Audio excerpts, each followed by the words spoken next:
रोहित की दीदी समीक्षा की शादी अर्पित से हुई थी। रोहित 20 साल का था, जो कि अपना पूरा दिन मोबाइल पर ही निकालता था। कभी पबजी खेलता तो कभी यूट्यूब चलाता। एक दिन अर्पित और समीक्षा समीक्षा के मम्मी पापा से मिलने आते हैं और देखते हैं कि रोहित मोबाइल से हटने को तैयार ही नहीं है। अरे रोहित, तुम्हारी तो आईआईटी की परीक्षा है ना? तुम तैयारी नहीं कर रहे हो परीक्षा की? वो सब तो मोबाइल पर ही हो जाएगा। ये देखिए, ये है गूगल। इससे जो भी पूछो वो सब बता देता है। तो आखिर कागज क्यों बर्बाद करूं? अरे पर तुम इन प्रश्नों की तैयारी बिना लिखोगे कैसे? उसमें क्या है, ये देखिए नोटपैड, बिल्कुल कॉपी जैसा है, इसी पर कर लूंगा। हम जब तुम्हारी उम्र के थे तब हम दोस्त मिलकर प्रश्न हल किया करते थे।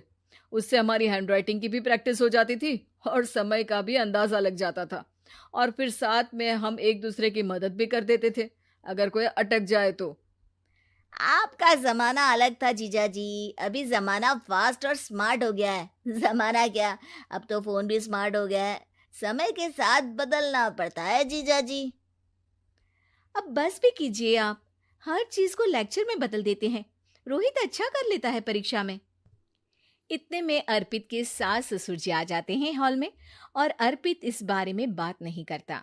हालांकि अर्पित को लगता तो है कि पूरी तरह मोबाइल पर लगे रहना सही नहीं है, पर वो इस बात को और नहीं छेड़ता।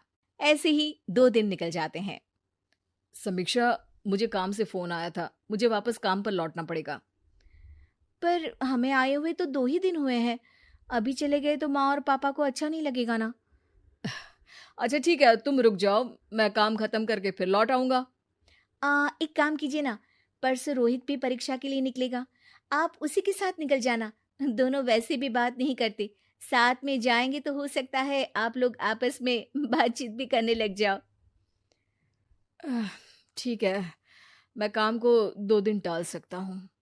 उसी रात जब सब खाना खाने बैठे थे, तो अर्पित अपने जाने की खबर बाकी लोगों को बताता है। मुझे काम के लिए वापस जाना होगा। अरे बेटा, पर अभी तो तुम आए हो, इतनी जल्दी चले जाओगे? नहीं माँ जी, समीक्षा यहीं रहेगी और मैं जल्दी काम खत्म करके वापस आ जाऊंगा। अब ठीक है, काम भी जरूरी है। वैसे कब निकलोगे बेटा? 2 दिन में। मैंने सुना है कि उस दिन रोहित को भी परीक्षा के लिए जाना है, तो कल मैं दोनों की टिकट करा लेता हूँ बुक। मेरी टिकट रहने दीजिए जीजा जी, मैं तो फोन से ही करवा लूंगा। हाँ, पर कोई दिक्कत हो गई तो? अरे कोई दिक्कत नहीं होती जीजा जी, फोन सब कर सकता है। हमारे फोन के रिचार्ज से लेकर टीवी का रिचार्ज सब रोहित यही फोन से बैठे बैठे कर देता है। अब ये नई चीज तो हमारे समझ के परे है, पर अच्छा है कि रोहित जानता है। हमारी मेहनत इतनी कम हो गई भाई। हाँ, पर अगर टिकट नहीं मिली तो? अर्पित की बात पूरी होने से पहले ही बिजली चली जाती है। अरे ये क्या हो गया, आपने बिजली का बिल भर तो दिया था ना? अरे नहीं, मैं तो भूल गया था। अरे टेंशन मत लो माँ।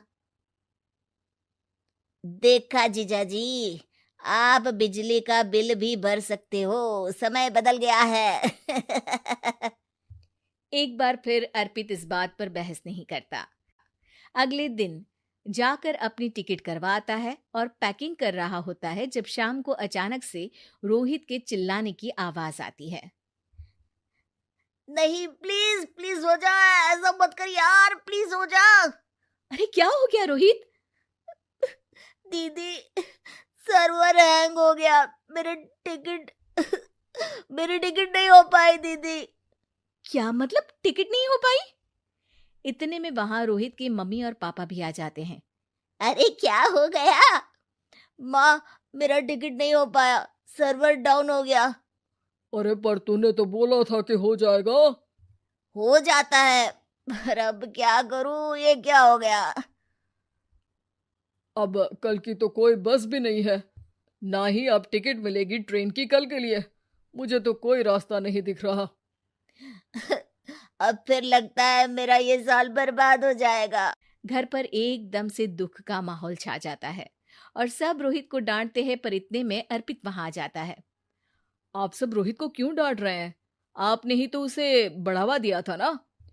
लेकिन इसकी लापरवाही के कारण इसकी परीक्षा छूट जाएगी। इसने तो हमसे कहा था कि टिकट हो जाएंगे। हे भगवान, अब क्या होगा? चिंता करने की कोई बात नहीं है। मैंने एक एक्स्ट्रा टिकट करवा ली थी।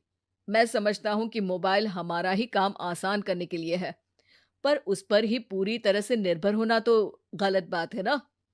रोहित टिकट को देखकर बहुत खुश हो जाता है और जोर से जाकर अपने जीजाजी के गले लग जाता है।